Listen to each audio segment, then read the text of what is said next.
अस्सलाम वालेकुम। आज का टॉपिक है लिटरेरी थ्योरी के अंदर रशियन फॉर्मलिज़म। रशियन फॉर्मलिज़म क्या है, इसे हम बहुत ही डिटेल के साथ हम इसको कवर करेंगे, लेकिन एक छोटी वीडियो के अंदर। तो इसमें आपका वक्त ज़ाया नहीं होगा। तो चलें बढ़ते हैं अपनी वीडियो की तरफ बिना वक्त को ज़ाया किए। रशियन फॉर्मलिज़म, इसका सबसे पहले हम इंट्रोडक्शन बताएंगे, फिर हम बताएंगे focus on form, word choice, analysis of text, defamiliarization, use of imagery, use of poetic devices, structure of text, characteristics of formalization, and no interest in tradition or culture. ये उसके पॉइंट्स हैं Russian formalism के अंदर जो हम cover करेंगे इस video के अंदर। चलें सबसे पहले इंट्रोडक्शन। रशियन फार्मलिज्म जो है वो 1915 के अंदर स्टार्ट हुई थी और इसका इख्तिताम 1930 में हुआ था। एक्चुअली जो रशियन फार्मलिज्म थी वो मार्क्सिज्म के ख़िलाफ़ थी। मार्क्सिज्म उस वक्त में एक लिटरेरी थ्योरी के अंदर एक टाइप है जो चल रही थी। जिसके अंदर मार्क्सिज्म को अगर मैं एक्सप्लेन करूँ तो वो आसान अल्फाजों में यही होगा कि वो जो है वो उसके अंदर हिस्ट्री और रिदम और इन चीज़ों को ज़्यादा प्रेफरेंस दी जाती थी, ना कि अल्फाजों के चुनाव को। लेकिन रशियन फॉर्मलिज्म ये अल्फाजों के चुनाव को इतना ज़्यादा फोकस में नहीं लाती थी, बल्कि इसके लिए जो अल्फाज मैटर करते थे कि अल्फाजों का चुनाव कैसा हुआ है, ना कि थ्योरी का। इनके लिए थ्योरी का कोई थीम मायने नहीं रखता था, बल्कि अल्फाज या उनके स्ट्रक्चर जो जुमलों में इस्तेमाल होते हैं अल्फाज या जुमलों का किस तरह यूज़ किया गया है इस थ्योरी के अंदर, वो ज़्यादा मायने रखता है। सबसे पहले है focus on form. Focus on form के अंदर main focus is on the arrangement of language rather than on the implication of the word.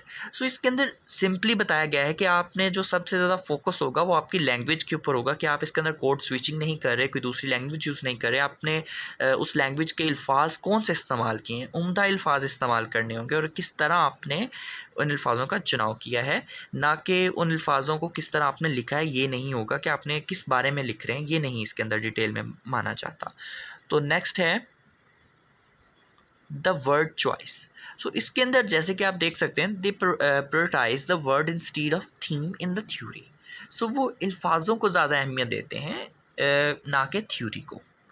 इसी तरह एनालिसिस ऑफ टेक्स्ट, तो वो टेक्स्ट के एनालाइज करते हैं, उनका मेन फोकस टेक्स्ट पर होता है, कंटेंट के जो थीम की बजाय। फॉर एग्जांपल अगर हम मिसाल ले लें रोमियो एंड जूलियट, वो रोमियो एंड जूलियट की स्टडी करते थे, ना कि उसकी लव स्टोरी के लिए कि वो रोमियो ने जूलियट के लिए क्या किया। उनको इससे कोई सरोकार नहीं था, उसको कोई इंटरेस्ट नहीं था। वो सिर्फ देखते हैं कि इसके अंदर अल्फाज वोकेबलरी कौन सी यूज़ हुई है, इन्होंने लाइंस कैसे यूज़ की हैं, सेंटेंसेस के अंदर कौन से अल्फाज किन अल्फाजों को बना के सेंटेंस मुकम्मल किया है, वो चीज़ यूज़ करते थे और इनके लिए यही मायने रखती थी। उसके बाद हम देखेंगे डिफेमिलियराइजेशन। इसके अंदर सिंपल सी एक बात है कि वो इसके अंदर जो मेन उनका फोकस होता था, वो अल्फाज मुख्तलिफ यूज़ करते थे ताकि वो थोड़े से स्ट्रेंज लगें और जो अल्फाज हैं पढ़ने वाले को भी अचंभा हो और वो इसकी तरफ मतवज्जा हो कि ये कौन से अल्फाज यूज़ किए गए हैं, और बड़े पेचीदा और मुख्तलिफ़ किस्म के अल्फाजों को यूज़। इसके अंदर आप वोकेबलरी देखते हैं कि आपकी कितनी वास्ट है वोकेबलरी। Use of imagery. अब यूज़ ऑफ इमेजरी सबको पता है कि अगर किसी थ्योरी के अंदर इमेजेस का यूज़ होगा तो हमें पता चलता जाएगा कि क्या चल रहा है थ्योरी के अंदर। यही होता है कि इमेजरी को इस्तेमाल करने से रीडर को ये ज़्यादा अच्छे से समझ आती है कि थ्योरी में हो क्या रहा है, और वो ज़्यादा इंटरेस्ट के साथ उसको पढ़ता है। तो यूज़ ऑफ पोएटिक डिवाइसेस। अब यूज़ ऑफ पोएटिक डिवाइसेस के अंदर वो स्ट्रक्चर, ग्रामेटिक, रिदम और इसका metrical and verbal and the visual elements को फोकस करते हैं, ताकि ये सब कुछ, अगर ये सब कुछ एक थ्योरी के अंदर होगा तभी एक रिदम और इन्हेंस होगी पोइम का। मतलब क्या है, पोइम के अंदर अल्फाजों के चुनाव, पोइम कह क्या रही है, आपको पहली नज़र में पता चल जाएगा। तो अब है स्ट्रक्चर ऑफ टेक्स्ट। तो स्ट्रक्चर ऑफ टेक्स्ट जो होता है, जैसे कि मैंने पहले भी बताया था, ये आपको इन्फॉर्मेशन बताता है कि how information is organised in theory, ठीक है।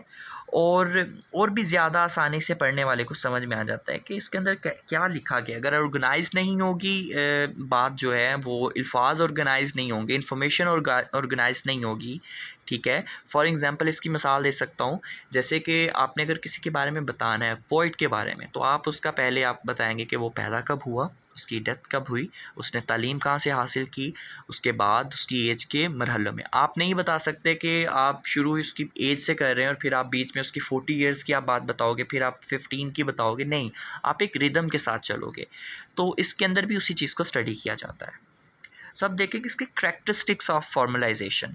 सो करैक्टरिस्टिक जो होते हैं उसको जो पहले ही बताया जाता है उसके अंदर, कि फॉर्मलिज्म में जो मेन चीज़ है वो यही है, यही बताना होता है कि आप ऐसा लिखें जो कि पढ़ने वाले को आसानी के साथ, जो पढ़ रहा है उसकी तरफ से उसका ध्यान ना हट सके, बल्कि उसकी तरफ मतवज्जा हो जाए, और उसके अंदर जो अल्फाज जो इस्तेमाल कर रहे हैं जुमलों के अंदर, वो बहुत ही उम्दा हो, ताकि ताकि आपको समझ में आए, आपको एक दफ़ा पढ़ने से समझ में लग जाए कि आखिर इस थ्योरी के अंदर लिखा क्या गया है, और ये ऑर्डिनरी सी ना हो, इसको एक एक्स्ट्रा ऑर्डिनरी बनाना है।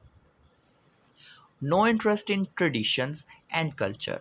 इसके अंदर फॉर्मलिज्म के अंदर उनको ट्रेडिशन से या कल्चर से कोई सरोकार नहीं होता।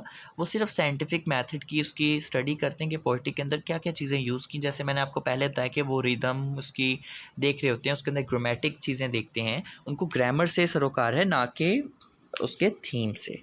सो ये थी हमारी रशियन फॉर्मलिज़म, जो बहुत ही आसान थी। मुझे उम्मीद है आपको समझ में आई होगी। जो चीज़ें नहीं समझ में आई, जो मुझसे कमियां रहेगी, वो आप लोग मुझे कमेंट्स में बता सकते हैं। और प्लीज़ मेरा चैनल सब्सक्राइब करें और लाइक कीजिए वीडियो को, और शुक्रिया।